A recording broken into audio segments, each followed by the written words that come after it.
Les GG, les grandes gueules, Radio Espace Guinée. Notre démocratie, la démocratie guinéenne, qualifie de basse intensité le fait que ces hommes, quand ils sont dans l'opposition, font d'abord semblant d'en avoir pris conscience, puis font l'inverse de ce qu'ils avaient promis une fois arrivés au pouvoir. Restons vigilants, car le pouvoir, c'est vous, le peuple. Voilà, nous revenons et nous continuons cette émission avec vous. À venir tout à l'heure, on parle de ceux qui subissent la crise sanitaire de plein fouet ailleurs dans le monde. Et comme même ici en Guinée, les secteurs qui brassent du monde traversent une période de vache maigre du fait des restrictions prises contre le virus maudit. Et sans accompagnement majeur et conséquent comme c'est le cas en Guinée, les promoteurs touristiques et hôteliers risquent simplement la banqueroute. À quelle mesure, si vous voulez, à quoi se mesure le ralentissement de leur activité?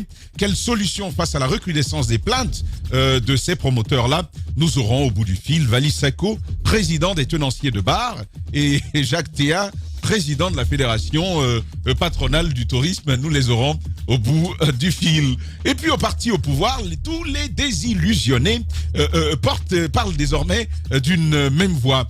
Tenez-vous bien, ce que l'on appelle désormais le collectif des frustrés du RPG Arc-en-Ciel fait son petit bonhomme de chemin. Tout à l'heure, nous aurons Ibrahima Doumbouya. Il nous parlera de leur récrimination, de leur frustration et même des motifs de leur révolte adressés dans un mémorandum au président de la République. Il sera dans ce studio avec nous. Et l'on poursuit avec vous, Jacques Léo Aleno. Il y a ce décret, finalement, on parlait tout à l'heure de la décision de la HAC, il y a ce décret qui a été pris hier par le président de la République, donc, pour lancer la campagne dans un contexte sanitaire particulier. Oui, je vais en parler, parler de ce décret. Je voudrais revenir sur l'article 13 quand même, qu'évoquait tout à l'heure Alphonse Marat. C'est un problème de logique. C'est vrai qu'il est interdit les offenses au chef de l'État. Mais ça, c'est dans la loi. C'est déjà dans la loi. Pourquoi ramener ça au niveau d'une décision qui parle de la campagne électorale? C'est comme si on était en train de dire aux autres candidats, méfiez-vous, hein. Si vous tenez des propos déplacés à l'endroit du chef de l'État, vous serez sanctionné. Je pense qu'il fallait tout simplement s'occuper de la campagne électorale, parler de la campagne électorale. Les offenses au chef de l'État n'interviennent pas seulement en campagne électorale. Donc on n'a pas besoin de ramener une disposition comme ça particulière. Un rappel, mais pourquoi? C'est comme si les gens ne le savent pas. Il faut le rappeler aux gens. C'est une loi. Il est interdit de tuer. C'est pas seulement en campagne électorale qu'il est interdit de tuer. Donc on n'a pas besoin de ramener des choses comme ça. Au fait, on est en train de protéger un candidat. Beaucoup trop. On est en train de protéger un candidat. On n'a vraiment pas besoin de ramener ça ici. Ces intérêts sont bien protégés. Maintenant, par rapport... Un candidat pas comme les autres. Non, un candidat, c'est un candidat. Mais c'est vrai que c'est comme on l'a dit tout à l'heure, c'est le Messie. C'est le grand candidat. C'est le grand candidat. D'accord, c'est le grand candidat qu'on veut protéger. Le super candidat. Sur la campagne. Oui, maintenant sur la campagne électorale. En tout cas, hier, j'avais parlé de ça. J'ai dit, est-ce qu'on n'a pas un peu retardé? Mais je crois que je me trompais, le délai est bon. Et effectivement, la campagne électorale démarre donc dans les conditions prévues par la loi. Maintenant, ce qu'il faut voir sur le terrain, et ça, il faut se poser des questions. Comment ça va se dérouler tout ceci?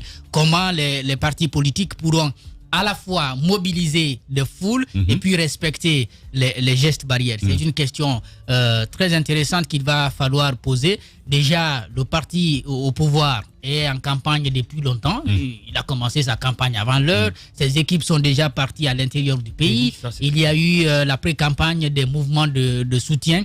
Et à l'intérieur, on voyait qu'il n'y avait pas suffisamment de précautions. Hier, Jacques, en parlant de mouvement, je revenais de la ville et puis j'ai vu une affiche, le mouvement Oui Alpha Condé.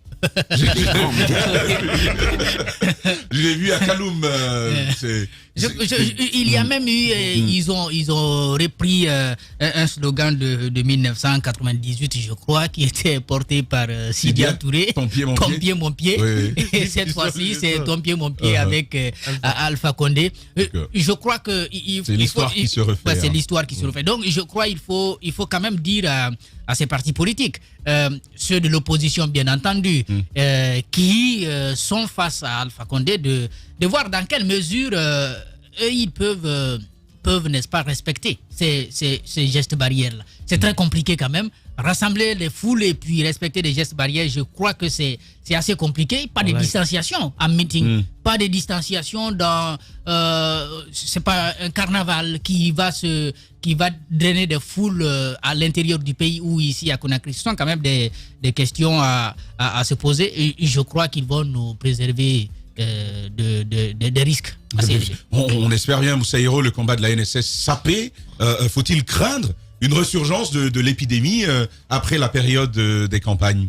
Mais écoutez, Tamba, vous vous souvenez les élections du 22 mars? En effet. On en a parlé, ils nous ont traités de tous les noms d'oiseaux. On nous a dit non, il n'y a qu'un seul cas, il ne peut pas y avoir de conséquences, d'impact, il n'y aura pas de résurgence. Mais vous avez vu ce qu'on a vécu par la suite. Donc moi, je me demande comment ça va se faire, comment ça peut se passer. Voilà pourquoi moi, je n'en veux pas à l'ANSS. L'ANSS ne peut que dicter les règles dans la matière. Justement, on complique le travail de l'ANSS parce que, vous l'avez dit, la campagne a commencé il y a longtemps. C'est maintenant que, oui, le décret est pris, mais la campagne a commencé. On a vu ces rassemblements qui se font un peu partout. Je me demande comment les gens vont pouvoir le faire, mais pourtant, il faut le faire.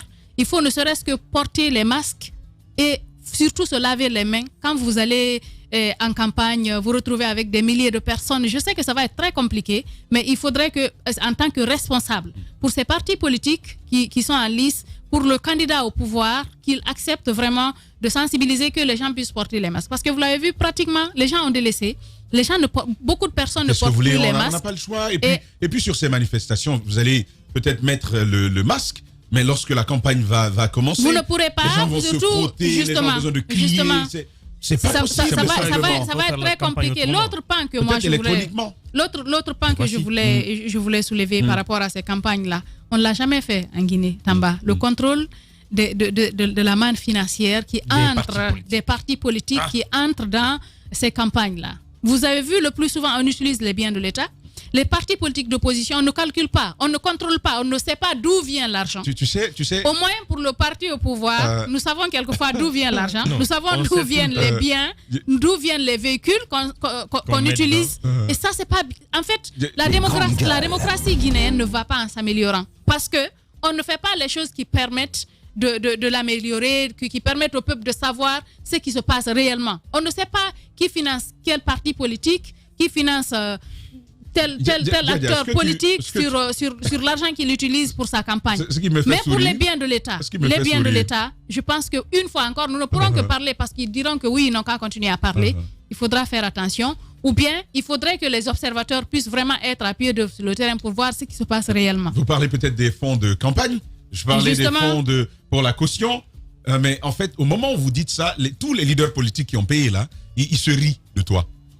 Parce que c'est pas assez. En fait, c'est même pas là-bas qu'ils calculent. Et en réalité, c'est aussi ça. La nature de la gouvernance est parfois expliquée par ces fonds de campagne. Justement, et on aurait dû avoir un regard là-dessus. Mais il n'y en a pas, il n'y en a jamais eu. La Cour des comptes aurait dû s'intéresser à cette question de financement des cautions et des campagnes. Et surtout au financement des partis politiques. Parce qu'il ne faut pas l'oublier, il y a certains partis politiques qui sont financés par des narcos, qui sont financés. Ah bon? Oui. Bah, on n'a aucune preuve. Où est la preuve? Tu en sais quelque chose, Antoine? Non. En Italie, par exemple, la mafia finançait des partis politiques. Non, on parle de la Guinée. Non, je parle du cas on parle de la Guinée. Je vais revenir à la Guinée. Quel mafieux finance un parti politique? Laisse-moi finir. Je parle d'un cas général. Il parle d'un cas des général. partis politiques. Oui, mais un cas général pour la Guinée? Non, pas la Guinée. Je parle des partis politiques en général. Ce n'est pas interdit, ça arrive. Même en Guinée, on ne sait pas qui met la main à la poche pour donner au parti au pouvoir. On sait qu'il y a des candidats jusqu'à la dernière minute qui vont au-delà des frontières guinéennes pour aller chercher leur caution auprès d'opérateurs économiques et voire de certaines personnes qui ne sont pas catholiques. Ah oui? Mais ils n'ont pas le choix. Vous parlez de qui, Antoine? Non, mais vous parlez de qui? Non, nous sommes dans les grandes gueules. Antoine, on parle de qui? Des candidats ont dû payer leur caution. Attendez, on parle de qui? À la veille du dépôt des dossiers de candidature. Quel candidat est-il sorti? En 2015, un candidat a été contraint d'aller chercher l'argent loin de Conakry pour revenir payer à la veille des élections. Vous parlez de qui? Parce qu'il était sous pression malgré la fermeture des frontières. Vous parlez de qui? Il est allé au-delà de la Guinée. Vous parlez de qui? Il se connaît. Non, Antoine. Non, l'opinion vous écoute, Antoine. Tu vas pas le pousser. Vous parlez de Frère Milimouno? J'ai pas dit. Vous parlez de Frère Milimouno? Quand même, Tamba. Mais Antoine. Tu dis, j'ai pas dit Faya. Vous n'allez pas en rajouter. C'est toi qui cites ce matin, est-ce que c'est de Frère Milimouno que vous parlez? C'est toi, Tamba, qui cite Faya. J'ai pas cité Faya. J'ai dit que des candidats vont au-delà de la Guinée chercher les cautions pour leur candidature. C'est ce que je dis là. J'ai pas cité Frère Milimouno, tu l'as cité ce matin. Antoine, qu'est-ce que tu en sais, Tamba? Antoine, qu'est-ce que tu en sais? Là, c'est un retour de manœuvre. Qu'est-ce que tu en sais? Aide-nous à comprendre. C'est moi qui me dis, on en a parlé tout à l'heure. Antoine, il faut qu'il nous dise.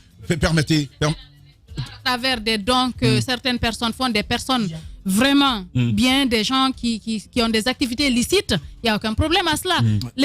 L'interrogation suscitée par Mara est la bonne. On va y aller, Moussa Héro. Justement. Mais il y a quel problème à sortir des frontières? Et est-ce que vous parlez de Faya Milimouno? Parce qu'il a déjà de sérieux problèmes avec son parti au Congrès.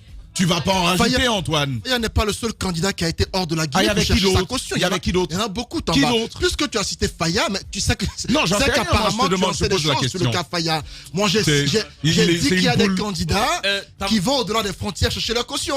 Et la caution provient généralement ou souvent de personnes pas très catholiques. C'est de cela que je parle. Voilà, Antoine, permets Alphonse, il faut que je marque cette transition. Antoine Kourouma, poule toute mouillée ce matin. Il n'ose pas dire ce qu'il sait. Allez-y, Alphonse. Faut pas tremper Antoine dans de l'huile chaude. Ce que je disais, c'est que nos partis politiques aujourd'hui sont financés par des personnes dont on ne connaît pas. Dans des pays sérieux, ou dans certains pays, on a vu des mafieux. En Italie, l'Italie qui est l'exemple le plus palpable, on a vu la mafia financer des partis politiques. Et après, ils se sont retrouvés dans les mailles de la justice. Où tous les leaders d'un parti se sont retrouvés en prison. En Guinée aujourd'hui, on a se posé on a vu le procès avec Sarkozy, le fonds libyen. Le fonds libyen, oui. Absolument. Il y a toujours ce type de questions dans les États sérieux. On se pose la question, nos partis politiques sont financés par qui?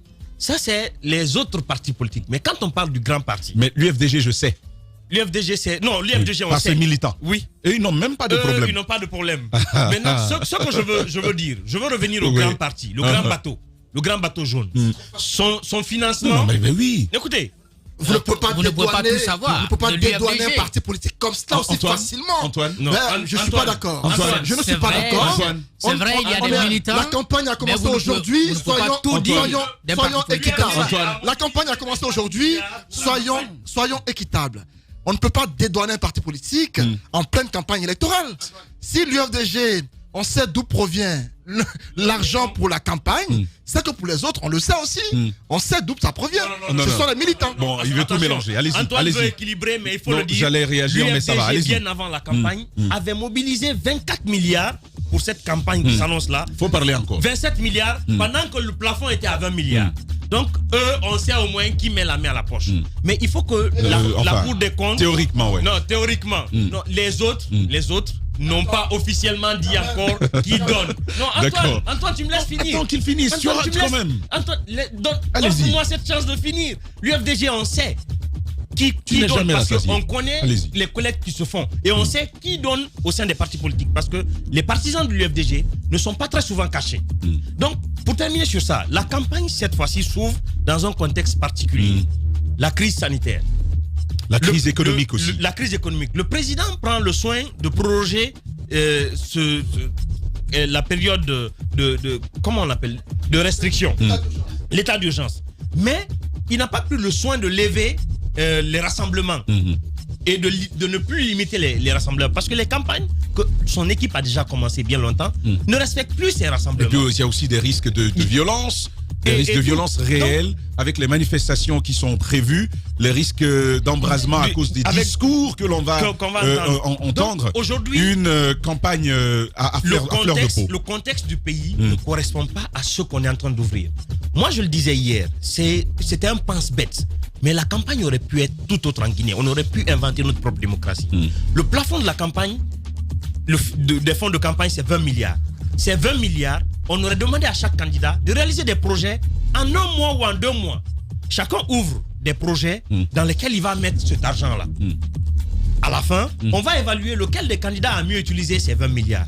Et ce serait aux Guinéens de juger. Ça aurait permis, même s'ils ne gagnent pas, de nous éviter de porter des t-shirts qu'on va relaver plusieurs fois, d'avoir des hôpitaux, d'avoir peut-être des écoles rétablies, d'avoir quelques centres, ou même d'améliorer les conditions de vie des citoyens. Donc, il faut aujourd'hui que la campagne change. Et cette campagne, le président et son couvre-feu, je me demande comment ils vont se débrouiller. Vous savez, ce qui fait la beauté de cette émission, c'est qu'au milieu de nous, il y a certes des réalistes, mais il y a aussi de grands rêveurs. À 10h.